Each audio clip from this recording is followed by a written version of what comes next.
Question number 28 का और parts है हमारे सामने। इसमें लिखा है अनुज हैड सम चॉकलेट। अनुज के पास कुछ चॉकलेट्स हैं।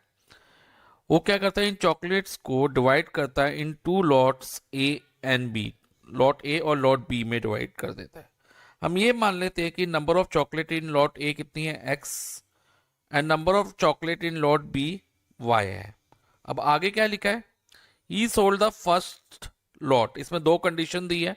फर्स्ट कंडीशन में लिखा है he sold first lot at the rate of rupees 2 for 3 chocolate.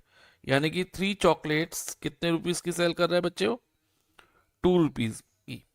तो 1 चॉकलेट कितने की होगी, यूनिटरी मेथड लगाएंगे। यानी कि जितनी भी कॉस्ट है 3 चॉकलेट्स की, उसको आप 3 से डिवाइड कर दो। 3 चॉकलेट्स की 2 रुपीज कॉस्ट है, तो 1 चॉकलेट की क्या होगी, 2 डिवाइडेड बाय 3। अब लॉट ए में कितनी चॉकलेट है, एक्स चॉकलेट है ना। तो अगर आपको 1 चॉकलेट की कॉस्ट पता है तो एक्स चॉकलेट की कॉस्ट निकालने के लिए बहुत आसान है कि जो 1 चॉकलेट की कॉस्ट आई है उसको आप एक्स से मल्टीप्लाई करा दो। तो 2 मल्टीप्लाई बाय एक्स क्या होगा, 2x अपॉन 3। तो लॉट ए की जितनी भी चॉकलेट्स हैं उनकी टोटल कॉस्ट 2x अपॉन 3 हो जाएगी। अब आगे पढ़ते हैं क्वेश्चन को। एंड मीन्स प्लस, प्लस करेंगे। एंड द सेकेंड लॉट की जितनी भी चॉकलेट्स हैं, वाई चॉकलेट है ना, at the rate of rupees 1 पर चॉकलेट।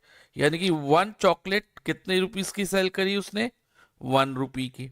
अब total number of chocolates second lot में, सेकेंड लॉट यानी कि लॉट बी में कितनी है, वाई है, तो 1 इंटू वाई कर देंगे।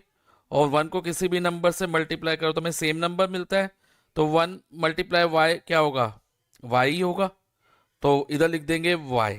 तो लॉट बी की जो जितनी भी चॉकलेट्स है वो वाई रुपीज में सेल हो गई। एंड आगे क्या लिखा है देखो ध्यान से, quote a total of rupees 400। तो उसको ये ऐसा करने पे, दोनों लॉट की चॉकलेट सेल करने पे उसको इज इक्वल टू कितने रुपीज मिलते हैं, 400 रुपीज। तो ये इक्वेशन बन जाएगी हमारी। अब हम सेकंड इक्वेशन बनाएंगे, उसके लिए हम सेकंड कंडीशन जो दी है उसको रीड करेंगे। इफ ही हैड सोल्ड, अब क्वेश्चन में ये मान लिया गया, क्वेश्चन में ही मान लिया गया, if he had sold first lot उसने सेल किया होता कितने में बच्चा, 1 रुपी पर चॉकलेट, रुपी वन पर चॉकलेट। यानी कि 1 चॉकलेट कितने की, 1 रुपी की। तो लॉट ए में यानी कि फर्स्ट लॉट में कितनी चॉकलेट है, एक्स चॉकलेट है। तो एक्स चॉकलेट कितने की होती, 1 मल्टीप्लाई बाय एक्स। तो 1 मल्टीप्लाई एक्स क्या होता, एक्स हो जाएगा, क्योंकि 1 को किसी भी नंबर से मल्टीप्लाई करो तो हमें सेम नंबर मिलता है, तो इधर एक्स आ जाएगा। अब आगे लिखा है एंड के लिए आप प्लस लगा लो, एंड के लिए प्लस लगा लो। एंड द सेकंड लॉट में जितनी चॉकलेट्स है, सेकंड लॉट में कितनी चॉकलेट्स हैं, वाई चॉकलेट्स हैं। वो किस रेट पे सेल कर रहा है, रुपीज 4 फॉर 5 चॉकलेट्स। यानी कि 5 चॉकलेट्स कितने रुपीज की, 4 रुपीज की। तो 1 चॉकलेट कितने की होगी, यूनिटरी मेथड, 4 को 5 से डिवाइड कर देंगे हम, 4 डिवाइडेड बाय 5। अब total number of chocolate lot B में कितनी है, वाई है। तो 4 अपॉन 5 को आप वाई से मल्टीप्लाई कर दो। तो 4 मल्टीप्लाई बाय वाई 4y हो जाएगा, 4y अपॉन 5। तो इधर आ जाएगा x plus 4y upon 5 is equal to, उसकी टोटल कलेक्शन कितनी है, total collection would have been 460 is equal to rupees 460 हो जाएगा। तो ये हमारी सेकेंड इक्वेशन बन गई। अब इन इक्वेशंस को हमें सॉल्व करना है, तो इसमें हम एलिमिनेशन मेथड यूज करेंगे। लेकिन ध्यान दो, इधर हमें जो दोनों इक्वेशंस है फ्रैक्शनल फॉर्म में है, तो पहले हम इसको सिंपल फॉर्म में ले लेंगे। अब y के नीचे कुछ नहीं है तो 1 लगा लो, और 400 के नीचे भी कुछ नहीं है तो 1 लगा लो। अब जो तीनों टर्म्स के डिनोमिनेटर का एलसीएम लो, 3, 1 और 1 का एलसीएम क्या होगा, 3 होगा। तो इधर लिख दो 3, इधर बीच में इज इक्वल टू का साइन डालो और यहां पर भी आप 3 लिख दो। Okay fine. अब 2x अपॉन 3 में डिनोमिनेटर में हमारे पास 3 है, तो हम क्या करेंगे, एलसीएम को जो डिनोमिनेटर में 3 है उससे डिवाइड करो।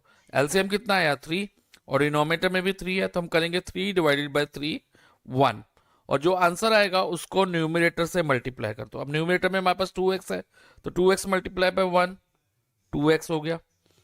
अब 3, अब y अपॉन 1 में डिनोमिनेटर में 1 है तो एलसीएम 3 है, 3 को डिनोमिनेटर यानी कि 1 से डिवाइड करो, 3 डिवाइडेड बाय 1 क्या होगा, 3 होगा। अब जो डिवाइड करके आंसर आया 3 डिवाइडेड बाय 1 करके 3 आया ना, तो उसको y, जो आंसर आएगा डिवाइड करके उसको न्यूमिनेटर से मल्टीप्लाई करते हैं, तो y multiply by 3 is 3y। और सेम हियर, इधर हमारे पास 3 है, 3 400 के नीचे हमने 1 लिया डिनोमिनेटर में, तो 3 डिवाइडेड बाय 1 3, तो वो 3 को 1 से डिवाइड करके 3 आया, और 400 को आप 3 से मल्टीप्लाई कर दोगे तो 1200। ये 3 और 3 कट हो जाएगा, तो हमारी एक इक्वेशन बन जाएगी 2x plus 3y is equal to 1200। ये हमारी इक्वेशन 1 हो गई, इसे हम इक्वेशन 1 कंसीडर करेंगे। अब सेकेंड इक्वेशन कैसे बनेगी ध्यान से समझना, उसके लिए भी हमें सेम वे में एलसीएम लेना होगा, जैसे कि 1 5 और 1 का एलसीएम 5 आया, इधर 5 लिखोगे इज इक्वल टू इधर भी 5। अब 5 को 1 से डिवाइड करेंगे 5 आएगा, तो x को भी आप 5 से मल्टीप्लाई कर दो तो 5x।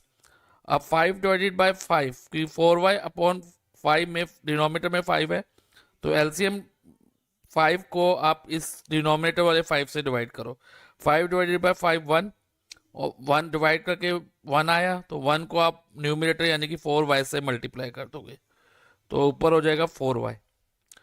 अगेन हेयर 5 को 1 से डिवाइड किया 5, और 460 को 5 से मल्टीप्लाई, तो 2300। अब ये 5 का जब एक पूरा डैश होता है हम ऐसे कट कर सकते हैं बेटा, ठीक है। तो हमारे पास सेकेंड इक्वेशन हो गई 5x plus 4y is equal to 2300। ये इक्वेशन 2 हो गई। अब क्योंकि इसको हमें एलिमिनेशन मेथड से सॉल्व करना है, तो या तो हम x के कोफिशिएंट को सेम बनाएंगे या फिर हम y के कोफिशिएंट को सेम बनाएंगे।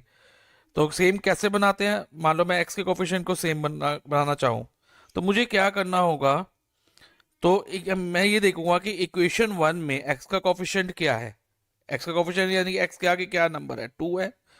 तो हम क्या करेंगे, इक्वेशन 2 को जो x के आगे नंबर था ना इक्वेशन 1 में जो कि 2 था उससे मल्टीप्लाई करा दो, और फिर देखो कि इक्वेशन 2 में x का कोफिशिएंट क्या है, इक्वेशन 2 में x का कोफिशिएंट 5 है, तो आप इक्वेशन 1 को 5 से मल्टीप्लाई करा दो। ओके, तो ये ध्यान रख लेना।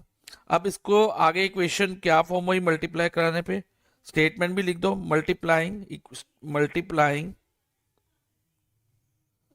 इक्वेशन 1 बाय 5, इक्वेशन 1 को 5 से मल्टीप्लाई कराया, and equation 2 bye 2।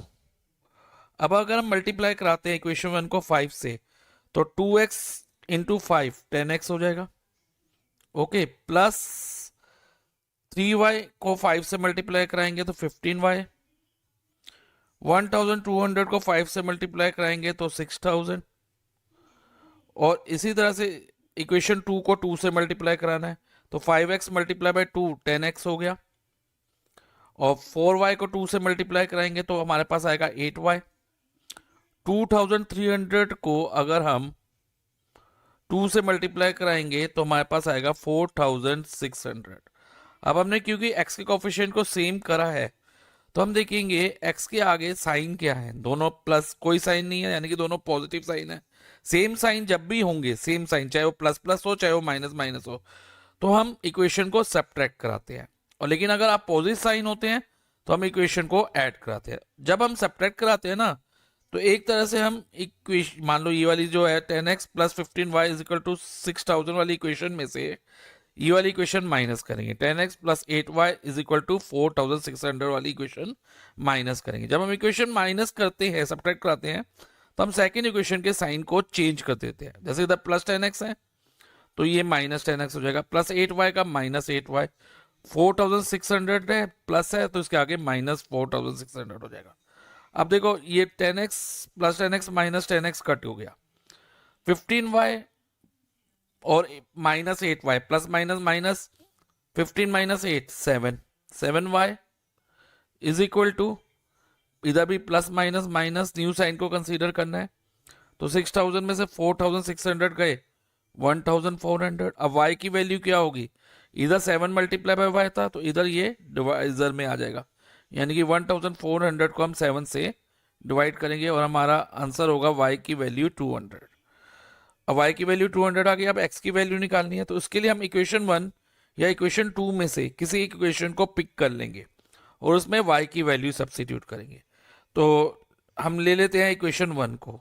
Equation 1 copy करो पहले, 2x plus 3y is equal to 1200। इधर y की वैल्यू सब्स्टिट्यूट करो, y की वैल्यू कैसे डालेंगे, 3y है ना, तो 3 मल्टीप्लाई बाय 200 हो जाएगा क्योंकि y की वैल्यू हमारी 200 है। अब इसको x के लिए सॉल्व करेंगे, 2x plus 3 into 200 600, 2x is equal to, अब 600 1200 के साथ जाके माइनस 600 हो जाएगा, 2x इज इक्वल टू 600 हो गया। अब x की वैल्यू क्या होगी, इधर 2 मल्टीप्लाई बाई एक्स है ना, तो जब 2 LHS से RHS में जाएगा तो मल्टीप्लाई का अपोजिट हम डिवाइड होता है, तो 600 डिवाइडेड बाय 2 कर देंगे यानी कि 300। तो x की वैल्यू हमारी 300 हो गई, यानी कि लॉट एक में कितनी चॉकलेट हो गई, 300 चॉकलेट्स, जो कि x की वैल्यू है। और लॉट बी में कितनी चॉकलेट्स हो गई, is equal to y chocolate थी ना, y की वैल्यू हमारी 200 आई।